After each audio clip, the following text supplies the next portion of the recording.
Good afternoon. This is Bob Gorley with Bob's Truth Seekers podcast. I have the pleasure of speaking to Ron Weiser this morning. Brother Ron, where did you grow up? Well, good morning, Bob. I grew up, actually, I was born in Maple Grove, which is over by Reimersburg, and my family bought a house in Sligo. So I grew up in Sligo, spent first 18 years of my life actually traveling a couple of times up to Northeast to pick cherries, but most of the time between Sligo and Clarion. Back then, Sligo had four service stations, and you could get practically anything you would want in Sligo. So back then, life was different than it is now. I had an older brother and two younger sisters, and we would stay out daylight to dark playing, running in the woods, just doing whatever we would want. My dad worked at Owens, Illinois in Clarion, and he would come home at 3:30. My mother would have supper ready at 5. My dad could whistle. And if Rich and I were up at the Ball Diamond and he would whistle, we would have 5 minutes to make it home for supper. If we didn't make it home, we didn't eat. He ran a tight ship. But it was different back then. We all felt safe. There weren't the problems in the world that we have now. We all hunted, and I thought it was just a pleasure that everybody did that. But in reality, my dad had a job. My mother raised the family. So we were poor, and I didn't realize that. So we needed to hunt. We needed to kill some deer and rabbits to have meat. My mother could can. We had a garden, actually 2 gardens, and she could really put things away. My grandparents lived up in Sligo, and my grandmother could make the best bread. And every Saturday morning I'd go up and she would make me fried dough. And I'd put butter and jelly on the fried dough. And she was a tough woman. I remember going up to get eggs one time in their barn. And she went in and she drove a piece of wood splinter into her hand, and it was actually showing on the back. We went down to the house. She got a pair of pliers, and she said, just grab hold of it and pull that out. Well, I did that, and then she dumped turpentine on it and wrapped a rag around it and went back to work. Back then, people, I think, didn't pity themselves as much as we do now. We had a town doctor and a town dentist. So everything was kind of self-sufficient in Sligo. If I wanted to hunt, I had to raise the money to get my gun, my shells, my license, everything I needed to hunt with. So I mowed 7 yards, push mower, pushed that mower around with a can of gas. And back then, you might make $1.50 on a yard, but things didn't cost as they do now. We worked in the summer times. Most of the kids in Sligo trimmed pine trees for lugs, and we made 67.5 cents an hour working for lugs until somebody organized a strike. Just so happened my senior year in high school, Lugs decided to pay me $1 an hour, which was the going minimum wage at that time. And I didn't think it was fair that the other guys were working diligently with me, but only getting 67.5 cents an hour. And I knew that we were the only workforce that Logue could get. So in the middle of the season, we did a set down and wouldn't prune Logue's trees until they paid everybody the same as me, $1 an hour. And it didn't take them but a day or two, and they were willing to pay us. So I guess that was first strike in Sligo, and a lot of the fellows my age can remember that. And that's the first thing they bring up when we talk about things. Hey, I remember the strike that you did in Sligo to get us more money. That was really neat. But that's pretty much how we grew up. My dad was an outstanding baseball player. Most of the members of my family were sports oriented. I had two uncles who were both wounded in World War II, and both were drafted by the St. Louis Cardinals before they went in. Jack, his nickname was Rip. He was a shortstop, and he could really hit a ball. My uncle, Bud, who became the judge in Clarion County, Merle, was a first baseman, left-hander. But my dad was a pitcher, and he actually tried out for the Pirates. And since I knew Bob was coming, this was Dad's ball glove. Now, he used it years after, but this was Dad's ball glove that he used when he tried out for the Pittsburgh Pirates. He was still just coming out of high school, 1939, I believe. But you can see gloves have changed since that time. But back then, they would catch the ball right here in the palm of the hand. The fingers weren't even actually stitched together like new gloves are now. Baseball was king back then. And Sligo, I think New Bethlehem might have had a team. Clarion had one. Brookville had a good team. But all of the local towns had good baseball players. Well, this picture right here happens to be the 1949 Sligo Championship team. Pat Sherman is right there. Pat was a teacher at AC Valley. This big tall guy back here was Hunter Silvas. He was the voice of the Sligo baseball team. Hunter was a singer, and he actually got a couple albums. My dad is right there. My uncle Jack, Rip, is right there. Bud is right there. In this entire team, there were 7 players. Craig Elliott, you probably remember Craig Elliott. Right. Craig Elliott was in this picture. There were actually 7 players on this team who played semi-pro or tried out for the big league teams in Sligo. Sligo had 867 people at that time. They have 867 people now. Sligo hasn't grown, but it sure has changed. Just the dynamics has changed. But that was... Who was the coach in this one? This one, I'm not sure.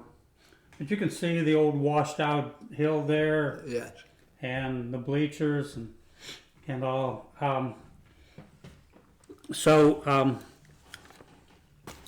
This picture, scenes of yesteryear, 1916 Sligo basketball team. The average weight, I think they say, the average weight of the players was 125 pounds.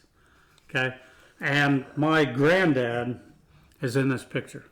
All right. I'm a fan of collecting memorabilia and things. On the wall back there, I was hunting close to Sligo one day, and there was an old foundation. I started kicking around. I found some bricks with Sligo stamped on it. I thought, I've never seen this. This is really neat. So I carried a couple of them home started doing research, and it turns out that back in the early 1900s, Sligo had a brick plant. Most of the towns back then were self-sufficient because there's a lot of clay in western Pennsylvania. Excuse me. They would all have their own brick plants. Back where Heater Lumber is now, that's where their plant was. So they made a very, very good brick, fire brick. Climax. You know where that's at? Over by, Oh, yes. okay, on Red Bank Creek. Yeah. Climax made an outstanding brick for a long time. But anyway, turns out that they built these big beehive kilns that they would stack the bricks in and fire them. Baking anything is called firing. I'll get into that a little later. I got a picture of the workers from the plant. I think it was 1905 or 1906. My great uncle was in charge of stacking the kiln to fire those Sligo bricks. He may have touched that brick. I think that's pretty neat. Speaking of your uncles, you said two of them got injured in the war. Yeah. Do you know anything about that history, about like where they got injured at, or which battle, or My Uncle Bud, who was the judge? he was the judge. Okay. He got wounded in Germany. In fact, in his entire battalion, he was the only one who made it back.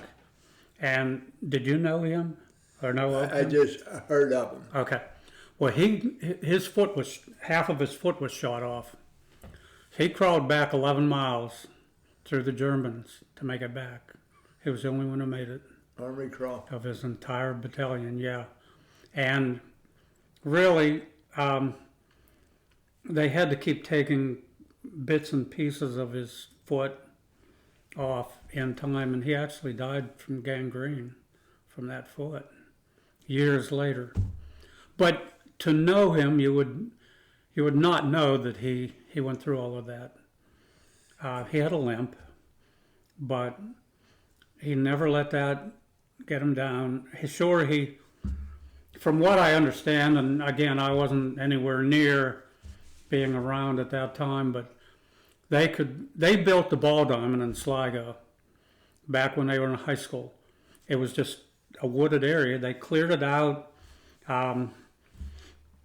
Bracken Construction, Pappy Bracken brought equipment up, and they cleared it out, and they made the ball diamond that exists in Sligo now. Now, it's not used for ball anymore.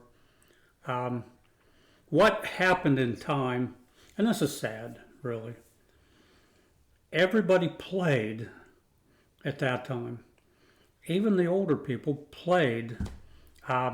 When Sligo would have a home game, stands were full, just jam-packed. In the summertime, the carnivals would come in. Do you remember the carnivals? Oh, yeah. Mr. Hetrick was in charge of the carnivals, and Sligo had a parade. They would get 120 to 150 units coming through. Every town had marching bands and whatnot, and it was just a different time to live through than it is now. Don Stemrick. Do you remember Don Stemrick? The famous Don Stemrick. The famous Don Stemrick. Well, he was not only my basketball coach, but he was my Boy Scout leader, and he was my math teacher, and he ran the playground in Sligo. Rich Vadunas, the football coach from Union, ran the playground in Reimersburg. And no matter what, even if it rained, Stemrick would show up at that ball diamond in case some kids would show up and need to play something. On good days, he would pick up teams and we would play baseball all afternoon. That's just the way he was. He just gave and gave. Never for any other reason except that's how he was. He was from Butler, Pennsylvania. And I think he lived downtown Butler because he didn't understand being in the country. Okay, we went out to Deer Creek camping as part of our Boy Scout thing. And we had to walk back carrying our packs from Deer Creek, which was about 5 or 6 miles. And he really struggled with that part of it. But we were kids growing up in the country. That didn't bother us any. But he seemed to be more city-oriented than we were at that time. But what a man. I mean, if I was privileged to go through Union when we had Stemrick, Vadunas, Eustace, and Harris. John Harris, were you familiar with him? I didn't know Harris, but I knew Eustace, and I knew everybody else. John Harris was an All-American football player for Ole Miss. He was our phys ed teacher, and we'd play dodgeball in school. And Tom Sherman, do you remember Tom Sherman? The name Tom Sherman. Tom Sherman was quarterback. He actually quarterbacked at Penn State. He could throw anything, just almost as hard as John Elliott. You remember John Elliott? Javelin champion. Javelin champion. But Mr. Harris would prop a chair up against the wall, and he chewed. He'd have a chew in. Back then you could do that. And we'd play dodgeball. Shirts against skins. And at the end then, he would say, okay, no boundaries. You have to get hit in the face to be out. Well, you couldn't do that now. Can you imagine Tom Sherman, who was, he could fire, coming after you with a volley. And we didn't use dodgeballs. We used volleyballs, inflated just as hard as they could be. And he could well that thing at you, man. He'd leave. But we'd play King of the Mat with Mr. Harrison. There was a kid by the name of Lynn Brinker from Curlsville, and he was a lineman on our football team, a big, strong guy. And I would get on Lynn's shoulders, back and shoulders, and he'd hold me. And they could grab onto me and stretch me as long as they want. And we'd never get down. We'd always win King of the Mat because they couldn't pull me off Lynn, and I didn't care. We were going to win. Back then, I think this is part of me now, it was about playing fair, but it was about winning. There were no trophies for just participating. Participation trophy. No, we're not having any of that. And I think that was important back then. That fosters success in my mind. If you're not willing to do what is necessary to win at all times, then when the going really gets tough, then you're going to back off. And you know my old saying when I was coaching your kids in the pole vault, attitude determines altitude. If your attitude's off, you're not going anywhere. So you got to get in there and you got to battle the best you can to win. I remember we lived 3 miles out of Sligo now, and I was coaching Alex at the time, I think. And you and your brother Keith brought your hot air balloon over and took us for a ride. Do you remember that time? Yes.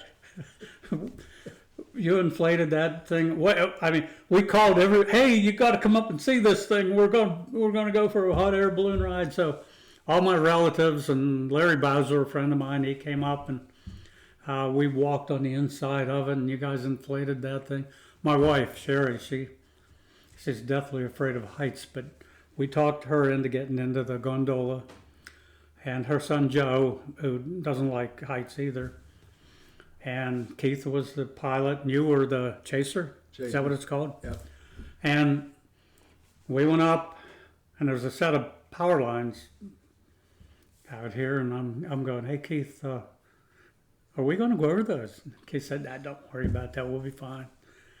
Well, Bob gave me a book to read about he and Keith flying hot air balloons. And it's a neat book. If you ever want a good read, that would be it. But they took us up, and it was so surreal being, if you haven't been in a hot air balloon, you need to go experience that. We're just floating along as quiet as can be. You could see deer, cattle, and we got up close to CL School, and Keith was going to get some more people into the balloon, so he said, I got to set this down.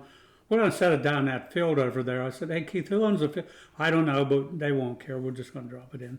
So he said, but we're going too fast, so I'm going to have to slow it down. So I'm going to bring it down and drag the gondola through the top of these trees to slow it down. So he did that, and he dropped that thing right down. I mean, it was a perfect landing. And then we put some more people in, and we had a chance to ride with Bob in the truck, and the rest of the people went up and flew over next to the CL School. Before we get too far away from your other uncle that got hurt in World War II, Jack. He got his. It was actually his throwing arm. He got hit in the. He was a shortstop. He was a shortstop. He ended up on Dad's team. He ended up playing second base because he didn't have the gun that he had before. And which was he in Germany? Or, he was also in Germany. Yeah. Okay, that's why I was curious whether, because sometimes we have these military buffs that want to hear stuff like that. Yeah. My dad was in the Merchant Marines. Back then, everyone was gung-ho to get into the military. My dad wasn't quite 18. He wasn't old enough. So he wasn't old enough, but he could go into the Merchant Marines. So he went in the Marines. And I'm a history buff. I have the record of every ship that my dad was on during his time in the military, and pictures of him and all those things that I think are neat to have. My other uncle, one of my other uncles, my granddad had 9 kids on the Weiser side. 9. Can you imagine 9? 1 girl. Where did the Weisers start off? When did the Weisers get here to Clarion County? Actually, we're Scotch-Irish German, and some of my distant relatives came over through Ellis Island. Okay, so that was way back. Way, way back. And they worked their way back and came in to the Sligo, Corsica area. Actually, our name was spelled Weiser back then. And why did they change it? Even though we weren't Jewish, it appeared to be Jewish. It sounded Jewish. So back then, my granddad would walk down to Huey, walk the tracks down to Huey, and go into the mines down in Huey and dig coal. That's how he made his living. Tough time to do that. So was that in the 18 or 1900s? He was born in 1896. So right there around the 1900 area. My grandmother was born in 1900. And everybody seemed to be tougher back then. Did you ever go to Gallagher's store up in? Oh yeah. Well, Callinsburg kind of. Okay. My granddad would sit out in front of Gallagher's store and would smoke the old Italian twisty cigars, and he'd sit there with that on, just watch people come through and talk. He could talk a mile a minute, man. But one of my other uncles, I'm sure you remember, Hutch. Oh yes. Ken. I do. Left-handed pitcher in softball. I'm sure you. Callinsburg favorite. Yeah, he pitched a number. I played a lot of games with him. In fact, back, it would have been probably probably late 70s, early 80s, a team from Newcastle. They were called the Newcastle Iron Dukes, and they were national slow pitch champions. We had a tournament. They wanted to come to Sligo and play because Pep Simpson, Yep. Bucky Simpson, Rich Divins. I'm throwing some names out there that you might. Oh, yeah. Groundhog, I Den did. Divins. In fact, I'm the one that nicknamed Den Groundhog. We got the team together. Bird's Nest? Birdnest Simpson was from Brady. Okay. We got a team together, single elimination, 2-day, and we invited the Newcastle Iron Dukes in to play in Sligo. Well, they came in with uniforms. They had a manager. They had a bat boy. They looked the team. Bat bags. Yeah, we had shorts and none of our T-shirts matched. We threw up a big snow fence and we played 2 days. We bracketed with us in one bracket, the Iron Dukes in another bracket. Yeah. We ended up in a championship game Yep. on Sunday. Well, Kent's pitching, lefty, and he could drop just like, Yep. he knew how to drop the ball Yep.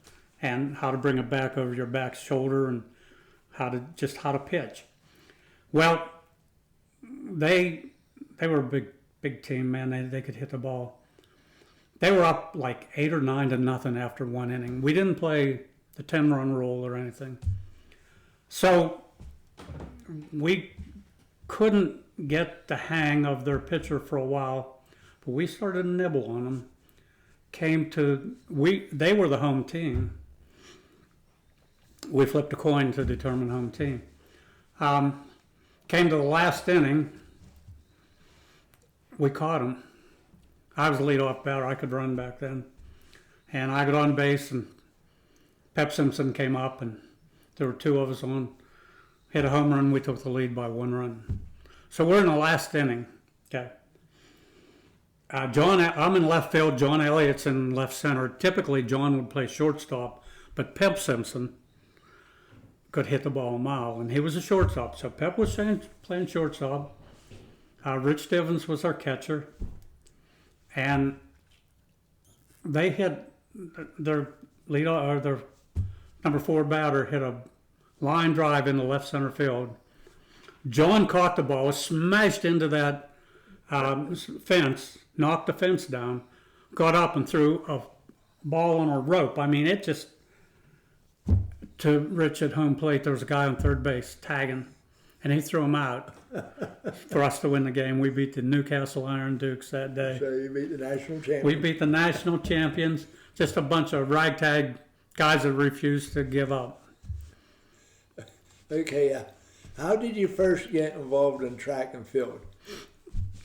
There was a runner in Sligo by the name of Mike Callan, who was a really good distance runner. Mr. Eustace was our coach. And he set Houston's record in a mile. Back then, I kind of idolized him, and I started following him and running. And that's how I got involved in it. I got to a point where I really, really, really enjoyed just going out and running. In fact, we used to swim up in Deer Creek, a place called Big Rock. It was about 5 miles from Sligo. When the other kids would ride out to Big Rock, I would run out and then swim, and then I'd ride back with them. But I just loved to run. And I did okay in running. When I was in school, we didn't have the fiberglass pole. We had the Swedish steel. We had pieces of foam for the pit. We didn't have what is out there now. So, but I pole vaulted. I did okay. But I was a pretty good runner. And at that time, Edinburgh University, it was Edinburgh State College at that time, they were trying to build their program. So they got in touch with me, wanted to know if I might want to go up there and go to school. So I went there, and I ran for them for 4 years. And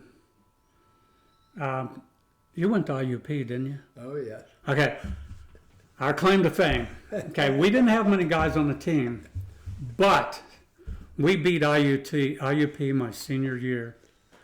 I pole vaulted, won it. I ran, back then it was a mile. I ran a mile, I won it. Set school record. Ran a half mile, won it. And to win the meet, I had to win the 2 mile. And IUP had a good 2 miler at that time. And I beat them. And we won, and we beat IUP for the first time that day. Winning 4 events is tough. Yeah. Especially, when you're a middle distance runner, typically you don't pole vault. But you asked me earlier how I started doing that. Well, we didn't have any poles. We didn't have equipment. But back in our backyard, we had a garden. So springtime, we're not planting anything yet. I got 2 pieces of wood and I built standards, dug a hole, went out and cut a tree down, skinny tree to use as a pole, and I took another skinny tree and pounded nails into and made standards that I could set. So that's how I learned how to jump. And then later on, back then, carpet places used to use bamboo poles. And I got a bamboo pole, and Sedgwick's lumberyard back in Sligo, they had a big pile of sawdust, and he let me set up a pit down there, and I jumped that way. And basically, I was self-taught. And when I went to Edinburgh, they were just building their new stadium. They really didn't have much. They were anticipating having. So they were just buying fiberglass poles. Didn't have a coach that knew anything at all about running or vaulting. He was a throwing coach. So I went down to Slippery Rock. Bill Lennox was the head coach then, and he took me under wing. And John Papa, do you remember John? He was the head coach when Elizabeth was jumping. I know the name. Well, he was a decathlete and a pretty good pole vaulter. So they took me under wing and they showed me a little bit about the vault. I often talk about paying it forward. They were willing to do that for me. Somebody from a rival school, 50, 60 miles away, they were willing to take their time and share their knowledge with me, someone who probably wouldn't, but might end up beating them. Yep. They were willing to do that for me. And I thought that was pretty neat. So along the way, I decided it would be, in coaching, it would be good for me to pass that knowledge forward to young people who would like to learn how to vault. So that's how that all started. Well, you've taught kids from about all the schools in Clarion County. Yeah, I actually worked with Eric Polanski from Sharon. He took second at states. So I've worked with vaulters from McDowell High School, really all over western Pennsylvania. Not that I was any good, but for some reason people thought, and I must have been able to convince them I knew it, thought I knew what I was talking about, so a lot of the schools wanted me to help them out. So as best I could, I did that for years. Nathan was the first goalie that you taught that I know of. Nate, I was at Keystone at that time, and Nate would pack his poles and come over to Keystone. Yep. And Nate was a good kid. And then Talon came along. And I enjoyed how on the last jump at the Red Bank Invitational, he qualified for districts. And the last jump at districts, he qualified for states. And on his last attempt at 14 feet, he cleared it. And set school record. Yes. And Talon was about, 5'7" maybe? He was mighty small. 114 pounds, fast, really fast, and really strong. Yes. And daring. He had the Gorley daring streak in him, and he would listen. He was coachable, and when we went up to districts, Talon got injured his senior year running the 100 down in Corn City, and he couldn't jump all season long. We came to the Red Bank Invite, and I think Coach Rex was in charge of it. And we got Talon into the event, and you're right that he qualified for the district meet, which was going to be held at Kane. At that time, I was teaching down in Altoona in a prison. I would drive up every day and coach Talon. Everybody be waiting for you. Yeah, and you guys waited for me, and so I drove down to Altoona, locked myself up for 7 hours to work with the inmates down there. But we went to Kane, and Kane had a really, really, really good jumper at that time, Horton, and he ended up winning the state meet. And Keystone at that time I'm coaching at Red Bank, but Keystone had a really good jumper, and he was seated second. And we went into that meet, and this kid at that time wasn't in the 4x1 relay. He was the alternate. And their one runner went down, so he had to jump into that relay. And I'm over there talking to Talon. I'm saying, Talon, we're right in the middle of the pole vault. The bar's going up. He's got to leave. Track events take precedent over field events. He's going to have to be gone for a while, away from the vault. He's going to have to run in that relay and then come back and jump. I said, this is your time. We're going to take that 14-140 that he never jumped on, a new pole. Do you remember that? Spirit. And you're going to use that pole. Okay. He's all pumped. He's all excited. So he did that, and he took second. Kid from Keystone, when he came back, he was wiped out. Couldn't jump.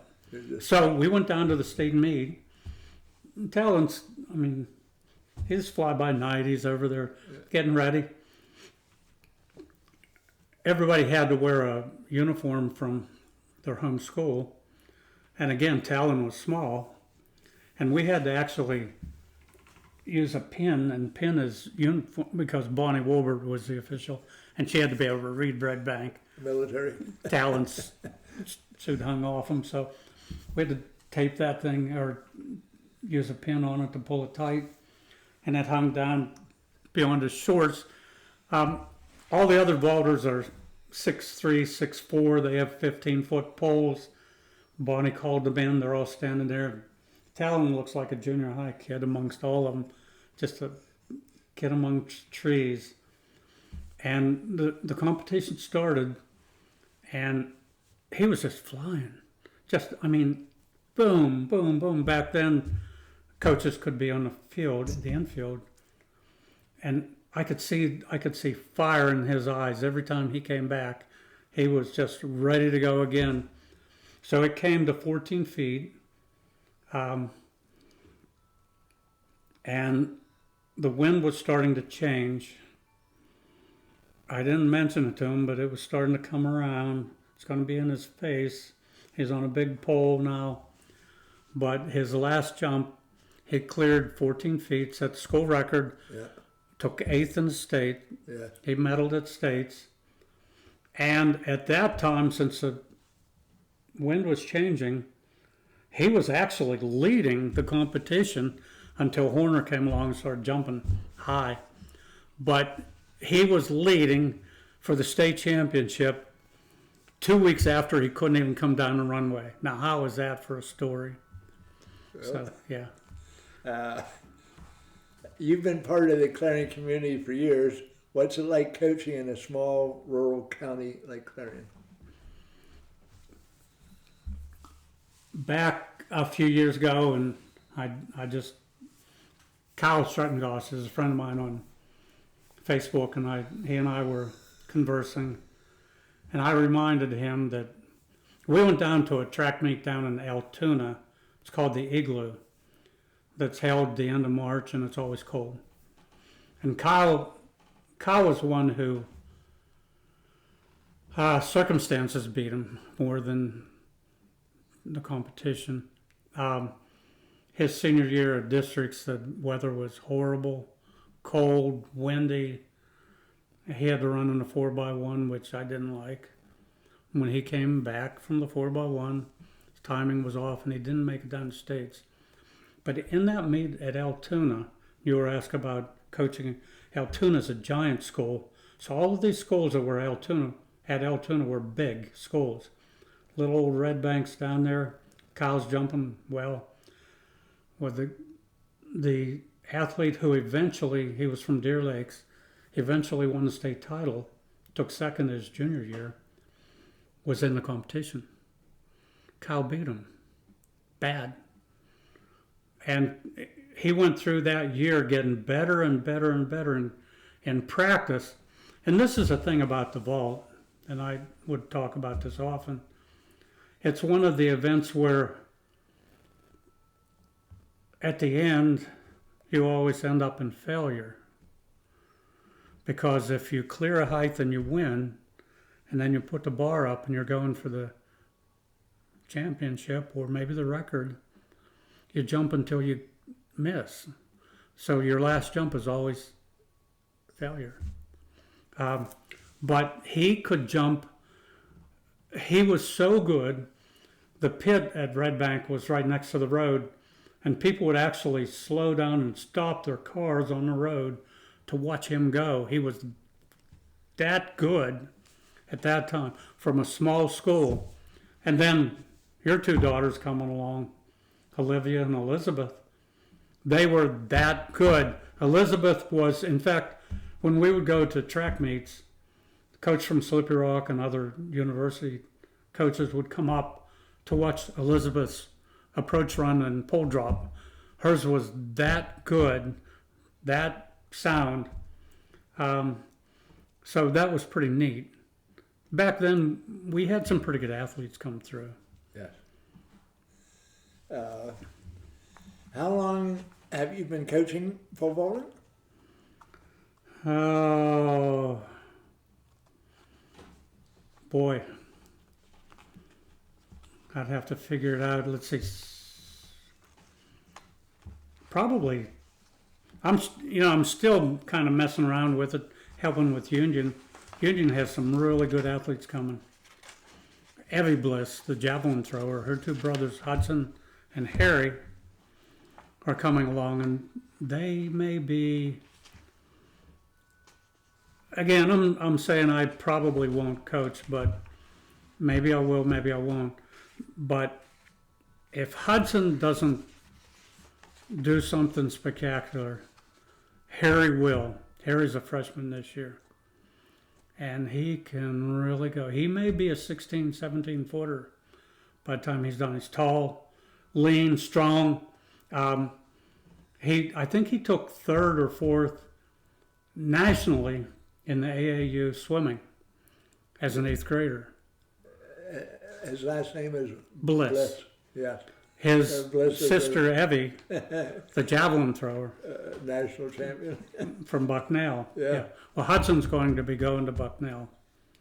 And so I would say I've been coaching 50 years. At least. Yeah, at least. Okay. We'll get over to something that Sherry will maybe like better. Tell us how you got into the bed and breakfast business. Back when we went to Zion Church, it was Zion Baptist Church at that time. We were building this house, and everybody kept saying, boy, you ought to make that into a bed and breakfast. And we're going we had a lot of kids to take care of, and life always gets in the way. And I was coaching at the university at that time. And Sherry was the manager of Joanne Fabrics. And Zion had tent meetings in July. They'd rent these big tents, and it was really neat. You could have a softball game, be done with that, go to listen to Danny Lovett from Liberty University preach, and Eric Lovett, and all the singing groups come in. You can go in there and take your shoes off and run your feet through the sawdust and listen to good preachers preach the word. And And as the week went on, Randy Spencer was a pastor at that time. We had room here that we could accommodate, excuse me, a bunch of people. So we put those people up. One time we had the Kings players from Liberty, and there were 25 of them that stayed here at one time. Danny Lovett stayed here a number of times. The Lesters from St. Louis stayed here. And after that, we started thinking about maybe we would like to do that. So we kind of half rented, half allowed people to come in and stay so we could learn how to do it. Bill Miller had a bed and breakfast in Clarion at that time. Yeah. So he kind of mentored us along. And Bill Miller was a swimming coach. he was a swimming coach, outstanding man. Yeah. Yep. So we started doing that, and we developed a kinship with people from all over the United States. And so we decided, well, it's kind of a what do they call it? Anyway, it's a very small business, so we did that. Sherry's store closed at that time, Joanne Fabrics. She bought a quilting machine, and it's called Cottage Industry. She started a business doing quilts for other people, and we were doing a bed and breakfast. And interesting story, though. I mean, this is hard to believe, but it happened. Dr. Hoffmeyer was my doctor up in Clarion. I'm up in her office for something, I don't remember what, probably cut myself or something. I'm sitting there, I'm reading a book. There's an article about a guy by the name of Christian McElvoy from Rhode Island who's going to run across the country raising money for cancer survivors. And he's Adidas, a bunch of companies are backing him. And I thought that was pretty neat. So that was like September. So we get a call one day from a lady from Rhode Island. Happened to be his mother. My sons and his entourage are going to be running into the Clarion on our way to Rhode Island, and we need a place to stay. This was over Thanksgiving. And she started telling me, without telling me his name, about her son. I said, he's not Christian, is he? She said, how do you know that? I said, I just read an article about him. So they scheduled in, and Christian had videographers, he had a bunch of people working with him. And they were going to run into the town of Clarion to a telephone pole right across from the courthouse. And they would mark that spot, and he would start then the next day and run an average of 20 to 30 miles every day. So he was going to do that the day before Thanksgiving. So I went to Walmart, and I said, hey, look, I told him the story. I said, can you donate anything? We'll cook him a big meal. So they donated a turkey and a couple other things, and we had Thanksgiving meal here for his group.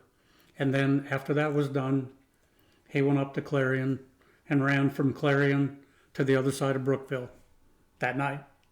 And off they go. And then eventually that whole story was told on ESPN.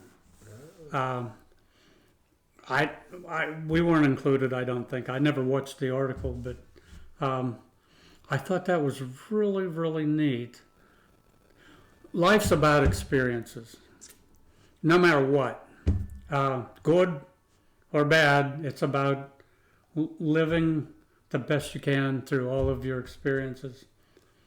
Somebody asked me a while back about friends, best friends, and how you know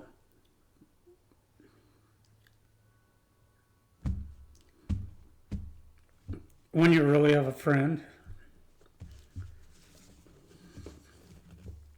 I better skip this part. You're thinking about your daughter? Yeah.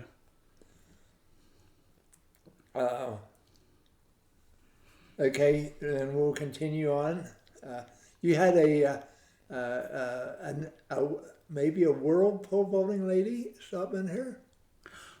Yeah, Jen Shore. Yeah, Jen was from the Buffalo area.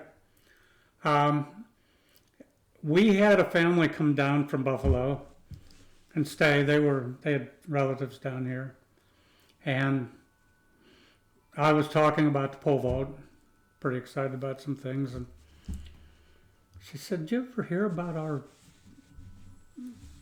daughter? Her name's Jen Shore." I said, "What?" I said, "Yeah, she'd come down here tomorrow." So she came down. She was national champ. She won the silver medal in the Olympics, the gold medal in the Olympics, was world champion. She jumped 16 feet plus. She dominated everything in the pole vault. In fact, I haven't heard from her for a couple months. She just had a baby. But she stayed here. Yeah. And she's tall. Well, then I invented a little thing called pole sock, and we were out in Akron, Ohio, and Youngstown, Ohio, at indoor track meets. Who shows up but Jen and Rick, her husband. And she's having a hard time getting into the pit. And Rick he was her coach, but he was a wrestling coach. And Rick said, "Hey, can you spot anything?" I said, "Yeah, I think I see a couple things." So anyway, that day she jumped the world's best jump, but she was a beast, man. She could really go. I have a couple pictures around here of her somewhere, but she loved dogs. And to talk to her, plants. You would think that she wasn't competitive. She didn't talk like she was competitive until she got the pole in her hand. She went to Roberts Wesleyan, I think was his college, and she was an All-American basketball player. Basketball and a pole vaulter. Yeah, and she was about 6 feet, 6'1", and she was an All-American basketball player. And her senior year in college, one of her friends said, "Hey, you ought to come out and try something in track." And so she started pole vaulting. And that year, her first time out, she won the conference title. She became an All-American pole vaulter in 3 months. Yeah, that you can't. And then she got married to Rick, and she started doing well internationally. She's picked up by Adidas. Then she eventually went down to Texas, to Waco, Texas, and Altius Pole Company picked her up. And they actually developed a pole called the Shore Adrenaline. That's Jen's pole that she jumped on when she was jumping big time. So yeah, I've known a couple people that were a whole lot better than I was. Clarion County has a lot of natural beauty, like Cook's Forest. When you get a guest from out of the area, do you suggest they go visit any hidden gems that you point them to? A lot of the people who come to our place, one year, typically we're not that busy in the wintertime, but one year we were packed solid with people going to Punxsutawney. Oh, Phil. We had to see Punxsutawney. Go figure. But that was the only time we've had people who going to Punxsutawney, and it was bad weather, but they were going to see Phil. Cold. So that was. But typically, in the fall, people come to see the leaves and all, but they're going to Benzette to see the elk. Ah. So when you think about Clarion County, when you live here, you think, why in the world would anybody ever come to Clarion County? Well, we have the oldest continually active public golf course in the United States, Yes. Foxburg. Yes. Um, we have incredible beauty here. In fact, my stepdaughter lives out in Oklahoma, and she brought some of her friends back from Oklahoma to Pennsylvania, and they could not believe how green everything is, how big the trees are. And when back in Oklahoma, they thought everything east of the Mississippi was nothing but concrete and blacktop. Well, in front of our house, the road that goes in front of our house, a good day for us is like two cars and a tractor going by. Yeah. You know, so we live in the country. I wouldn't want it any other way. You've worn a lot of different hats in your lifetime. Tell me about this venture with Steelers. Okay, here I am coaching at Clarion Limestone, and there's an auction going on in Reimersburg, and the fellow who passed away, he had some lumber out there that I was interested in. So we had a Saturday practice, and I hustled out of there and I hustled down to the auction, and I missed all the wood, and it was a big auction. There were people buying $150,000 equipment. So I kind of hung around a little bit, and the auctioneer, John Huey from Slippery Rock, he said, "Hey, we've got this stuff some of you may be interested in." Back a number of years ago, a family from Bethel Park bought all the AstroTurf, first generation AstroTurf that came out of Three Rivers Stadium, 110,000 square feet of it. We're putting that up for sale. I'm thinking, wow, that would be pretty neat just to see what it goes for. So I'm thinking, my wife doesn't like sports. If I spend any money at all on something like this, I better not go home. So the stuff had laid in the woods for 25 years, rolled up. And it didn't look very good. It had leaves on it and dirt. And so nobody wanted to bid on it. I'm thinking, well, let me think. It had to have a wicking quality. It had to let water bleed through it. People are saying it's probably dry rotted. A lot of big rolls of it. If we buy it, we have to take it out of there by, the auction was Saturday, we'd have to have it out of there by Sunday. Each roll weighs 4 tons. There's 20, 25 rolls of it. How do you move it? Probably not any good. I mean, what would you do with it anyway? I'm thinking, boy, I'd like to have that. Yeah. So I bid and I got it.